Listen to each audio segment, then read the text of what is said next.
الدراسة ب 16 مارس 2020، وبالتالي فإن إقرار سنة بيضاء أمر مستبعد تماما.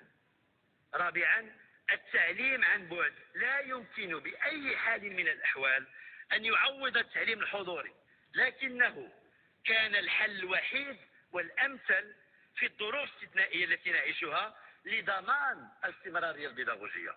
خامسا، ضمان تكافؤ الفرص بين جميع المتعلمات والمتعلمين.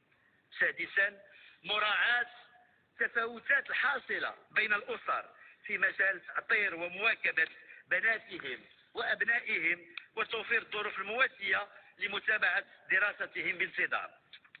وأخذا بعين الاعتبار هذه المحددات، قررت الوزارة عدم التحاق التلاميذ بالمؤسسات التعليمية إلى غاية شهر شتنبر المقبل، والاقتصار فقط على تنظيم امتحان البكالوريا والذي يهم السنتين الأولى والثانية بكالوريا من خلال إجراء الامتحان الوطني للسنة الثانية بكالوريا في خلال شهر يوليوز 2020، إجراء الامتحان الجهوي للسنة الأولى بكالوريا خلال شهر شتنبر 2020.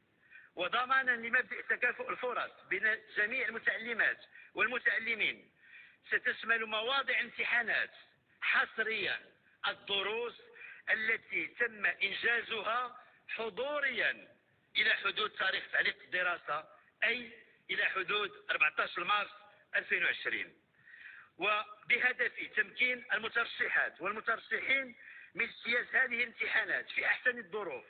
ستتم برمجة حصص مكثفة عن بعد للمراجعة والتحضير للامتحانات بالنسبة للسنتين الأولى والثانية بكالوريا.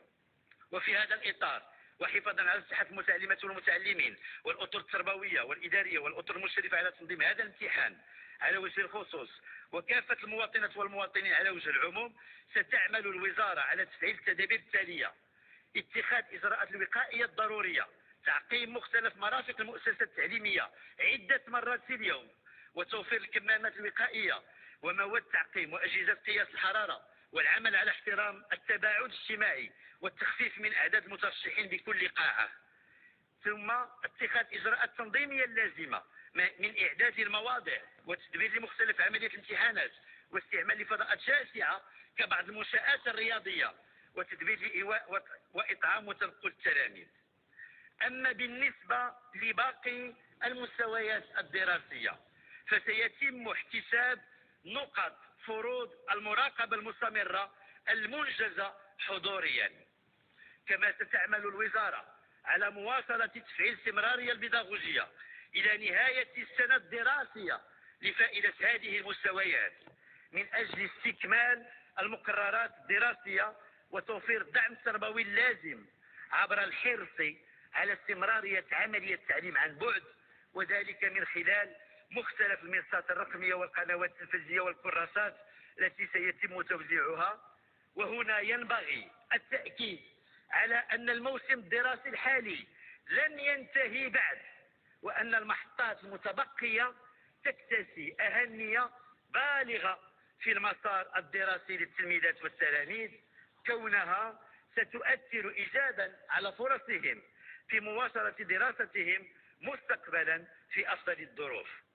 لذا أدعو التلميذات والتلاميذ والأطر التربوية والإدارية والأسر إلى المزيد من التعبئة والانخراط في إنجاح المحطات الأخيرة من الموسم الدراسي الحالي، والتعامل بجدية ومسؤولية مع المحطة المخصصة للدعم والتقوية، وذلك من أجل تمكين بناتنا وأبنائنا من اكتساب المعارف والكفايات التي ستؤهلهم لمتابعة دراستهم في السنة المقبلة بشكل عادي ووفق التدرج البيداغوجي اللازم، وتجنيبهم التعثرات التي يمكن أن تصادفهم مستقبلا.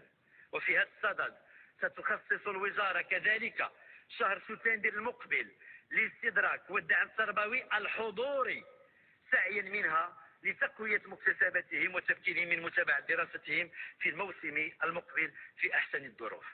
سيدات والسادة المستشارون المحترمون،